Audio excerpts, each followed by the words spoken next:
Sa bawat lungsod, may dalawang mundong sabay na umiiral. Ang mundong sagana sa kapangyarihan at ang mundong nabubuhay sa tira-tira. Hindi ito katang-isip. Isa itong realidad na matagal nang inilantad sa akdang El Filibusterismo ni Jose Rizal, kung saan ang kapangyarihang walang konsensya ang unang dumudurog sa mahihirap.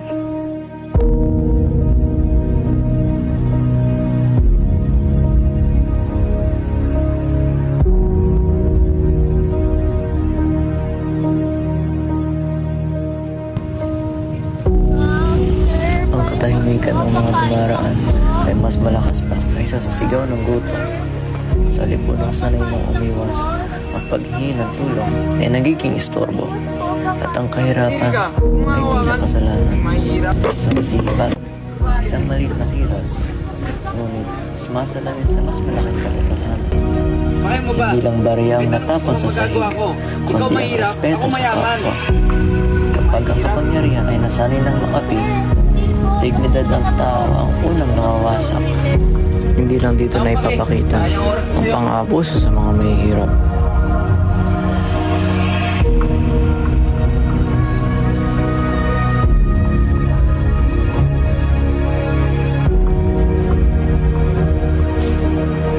Ayun ang pansin nyo nga yan. Hoy, bawal dito yung mga tulad mo tayo dyan. Bawal sa tampunan ng ganito. Alex, baka dito na lang po ako. Wala na po ako dito na iba. Hindi ko kasalanan kung mahirap kayo. Lahat ng meron ako, pinaghirapan ko. Diskarte, talino, lakas ng loob. Pinaghirapan mo? Habang kami na nagbalak sa Madalas buto sabihin para ng may yumaman ka? mga kapangyarihan, ganito ang sistema. Ngunit sino ang gumawa ng sistema? At sino ang patuloy na nakikinabang dito? Sistema ang pangako. Habang kayo nakatira sa buto at kumakain ng masarap. Tapos kami, walang bubong at pagkain.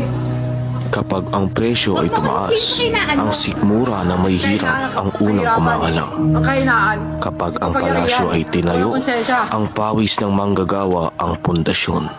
Ano ba gusto ninyo? Tawaan ko kayo?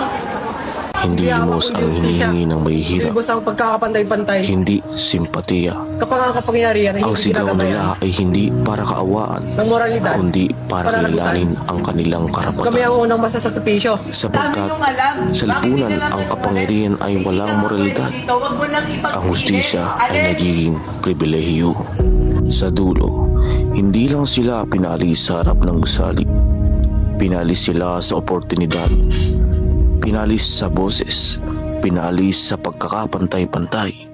Ngunit, ang kasaysayan ay paulit-ulit na nagpapaalala.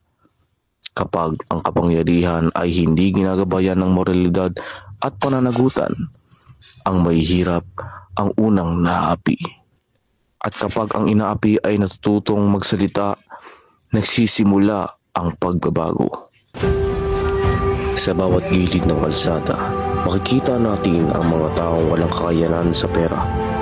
Sa pagpapakain natin sa kanila at sa pagbibigay ng tulong, tayo ay mas nakakagawa ng pagbabago tungo sa magandang bukas.